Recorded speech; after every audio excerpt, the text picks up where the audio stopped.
నమస్తే లక్ష్మణ్. ప్రస్తుత ముఖ్యమంత్రి ఆనాడు ప్రతిపక్ష నేతగా ఉన్న చంద్రబాబు నాయుడు గారి పైన పొంగనూరులో హత్యాయత్నం చేశారు. నందిగాంలో రాళ్లతో దాడి చేశారు. ఇప్పుడు ఆ కేసు బయటకు వచ్చింది. మరోవైపు ఇప్పుడు ఉపసభాపతిగా ఉన్న రఘురామకృష్ణరాజు గారి మీద ఆనాడు సిఐడి ఐఏఎస్గా ఉన్న విజయపాల్ థర్డ్ డిగ్రీ ప్రయోగించారని చెప్పి ఆ కేసు కూడా ఇప్పుడు సుప్రీంకోర్టులో నడుస్తున్న పరిస్థితి ఉంది. ఇదే అంశంపైన మనతో మాట్లాడడానికి రాజకీయ విశ్లేషకులు అడుసుమల్లి శ్రీనివాసరావు గారు ఉన్నారు అందుబాటులో స్టూడియోలో. ఆయనతో మాట్లాడే ప్రయత్నం చేద్దాం. సార్ నమస్తే అండి. నమస్కారం అండి. అడుసుమల్లి గారు చూస్తే ఇప్పుడు విజయవాడ జిల్లా నందిగాంలో చంద్రబాబు నాయుడు గారి మీద గులకరాయితో దాడి చేశారు. అంతకుముందు పొంగనూరు హత్యాయత్నం చేశారు. జగన్మోహన్ రెడ్డి గవర్నమెంట్ మొత్తం 5 ఏళ్లలో హింస నిరంకుశత్వమే ఎక్కువ నడిచాయి. దీనిపైన ఇక మీదటైనా చర్యలు ఉంటాయా? ఇలాంటి రాజకీయ నాయకుల్ని ప్రజలు అక్కడి నుంచి చేతరించుకున్నారు. ఇక మీదటైనా అసలు ఇలాంటి రాజకీయ నాయకుల్ని అసలు శాశ్వతంగా రాజకీయాల నుంచి తప్పించే విధంగా ప్రజాస్వామ్యంలో ఉన్న చట్టాలు ఎటువంటి స్టెప్ తీసుకుంటే బాగుంటాయంటారు? ముఖ్యంగానండి మన దేశంలో చట్టాలు చాలా కఠినంగా ఉంటాయి. ఓకే, దాన్ని అమలు చేయటం అనేటువంటిది ఇంపార్టెంట్. ఈ ప్రపంచంలో అన్ని దేశాల కంటే కఠినమైన చట్టాలు ఉన్నాయి. అంటే పీకినరికేమని అనరు కానీ చట్టాలు అయితే కఠినంగా ఉంటాయి. చట్ట ప్రకారం వెళ్ళినా కానీ శిక్ష కఠినంగా వేయచ్చు. అది కొంచెం ఆలస్యం అవుతూ ఉంటుంది. అమలు చేసేవాళ్ళు కొన్ని అలసత్వం ఉంటుంది.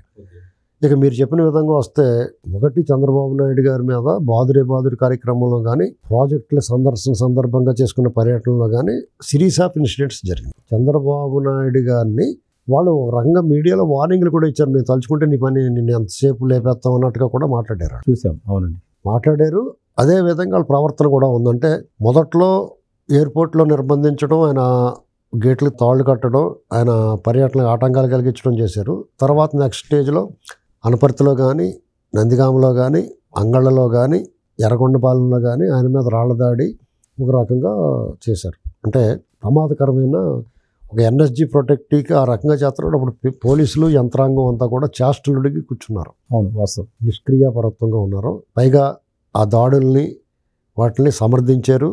లేదా అక్కడ ఏమీ జరగలేదన్నట్టుగా నిందితుల పక్షాన్ని మాట్లాడారు. క్రాంతి రాణా కానీ సమాంగ్ ఇలాంటి వాళ్ళంతా నిశాంత్ రెడ్డి ఒకడు ఆయన ఉన్నారు ఎస్పీగా, ఆయన ఇలాంటి వాళ్ళంతా ఇది ఇప్పుడు వాళ్ళు అనుభవిస్తారు. ఇప్పుడు నెక్స్ట్ 1 by 1 వస్తారు.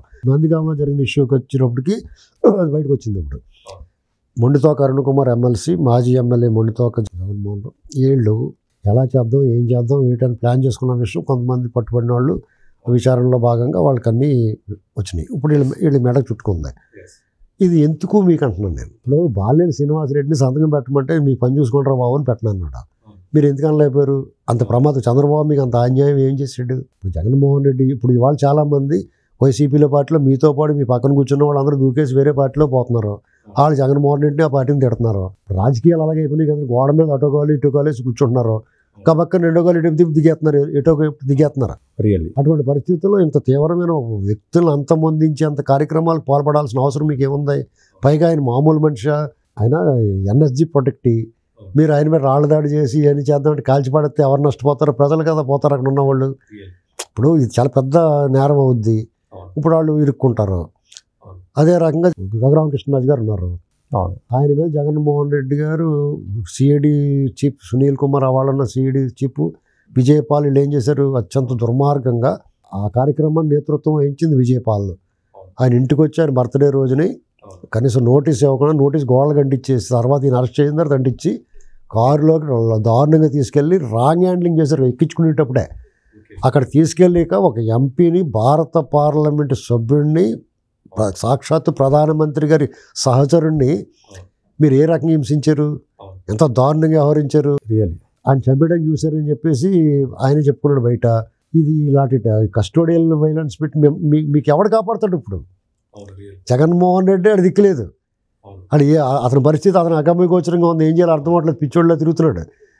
మిమ్మల్ని ఎవడు కాపాడుతాడో? ఇప్పుడు సుప్రీంకోర్టుకి వెళ్ళాడు ఆయన విజయపాల్. అంత సుప్రీంకోర్టు మీరు వెళ్ళగలరా? సామాన్యుడు ఒక ఉద్యోగస్తులు ఎవరిని వెళ్ళగలరా? అంత డబ్బు నీకు ఎక్కడి నుంచి వచ్చిందని సుప్రీంకోర్టు న్యాయమూర్తులు ఆశ్చర్యపోతున్నారు. ఇంత పెద్ద పెద్ద లాయర్లు ఎలా పెట్టుకుంటామో బాబు నువ్వు అని. అవును, రియల్లీ వాస్తవం. ఆ విషయం మను సింగ్వి వాదిస్తున్నాడు అతని మీద. ఆ నిమిషాలలో గంటల లెక్కన తీసి లాగేస్తారు డబ్బు వాదించాలంటే. ఇప్పుడు సుప్రీంకోర్టుకి వెళ్ళి పని చూసుకో డిస్మిస్ చేశారు పిటిషను. అతనికి ఇప్పుడు అరెస్ట్ తప్పదు. అరెస్ట్లో తెలవదు, గుర్తు లేదు, తెలియదు అంటే కుదరరు. 2 పీకి చెప్పిస్తారు. మీకు పోలీస్ కమిషనర్ 30 ఏళ్ల క్రితం సురేష్ గోపి సినిమా వచ్చింది. నేను సినిమాని ఎందుకు చెప్తానంటే అది కల్పిత కథ అయినా సరే truth is stranger than fiction. మీకు దానికన్నా దారుణంగా ఉంటుంది లోపల వాస్తవ పరిస్థితులు. 2 పీకితే నిజం చెప్తాడు. ఎవరికోసం చెప్తాడు? ఎవరు చేయమన్నారో, ఈ కొడతాన్ని ఎవరు చూసారో ఇదంతా మొత్తం పోసుకొచ్చినట్టు చెప్తాడు. వీళ్ళందరూ జైల్లో పోవాలా? ఒక ఎంపీని చేశారు, లోక్సభ స్పీకర్ గారు దాన్ని యాక్షన్ తీసుకోలేదు. ఏదో రోజు న్యాయం అనేటువంటిది కళ్ళకు గంతలు కట్టారు కానీ క్రియాశీలంగా పని చేయకుండా ఆపలేరు కదా. ఈ ఎమ్మోలు దాక్కున్న కానూనుక హాత్ బహుతుల అమ్మాయిని అందుకుని అంటారు, కొంచెం లేట్ అవుద్ది. ఆ పొడుగ్గా ఉండటం వల్ల అక్కడికి వెళ్ళి పట్టుకునేటానికి ఇప్పుడు లేట్ అవ్వచ్చేమో, కానీ న్యాయం అయితే జరుగుద్ది. ఇప్పటికే మనం చూసుకుంటే వాళ్ళ సోషల్ మీడియా కార్యకర్తలు ఎవరైతే అగ్రెసివ్గా ఉన్నారో, వర్రా కానీ మన పోసాని కూడా ఆయన క్షమాపణ చెప్పు. ఇప్పుడు రామ్ గోపాల్ వర్మ ఇంటికి పోలీసులు వెళ్ళారు, ఒంగోలు పోలీసులు, నడబ్బాయి అంటారు. ఇప్పుడు వీళ్ళు పరువు పోతే తన్నులు తింటారు, అసలు టార్చర్ అనిపిస్తారు. కాదండి, అప్పుడు ఆ గవర్నమెంట్లో ఎంతో అగ్రెసివ్గా మాట్లాడారు, అసలు నోటికి ఏదో వస్తుంది మాట్లాడారు. అన్పార్లమెంట్ అసలు టీవీలు పెట్టి చూడాలంటేనే ఆడవాళ్ళు చెవులు మూసుకున్న పరిస్థితి. అటువంటి సిచ్యువేషన్లో అసలు అట్లా మాట్లాడి ఇప్పుడు మళ్ళీ నమస్కారం పెడితే క్షమించాలంటారా? కదండి, మీరు కఠినంగా మాట్లాడడానికి తెలుగు భాషలో అనేక పదాలు ఉన్నాయి. బూతులు తిట్టి ఇంట్లో ఆడవాళ్ళని ఇప్పుడు సిగ్గు లేకుండా ఆడవాళ్ళ మీద నీకు దమ్ము ఉంటే, నీ మీద నీకు ఎవడి మీద కోపం ఉంటే ఆడి మీద నువ్వు విమర్శ చేయి. వాళ్ళు తప్పు చేసిన తప్పు నువ్వు తప్పు చేసావని చెప్పు. ఏమి మాట్లాడితే మేము 4.5 ఏళ్ళ నుంచి మాట్లాడుతున్నాం. జగన్మోహన్ రెడ్డిని ప్రతి అంశాన్ని విమర్శించాం, కఠినంగా విమర్శించాం, కఠిన పదజాలం వాడాం. కానీ బూతులు మాట్లాడాల్సిన అవసరం మనకేంటి?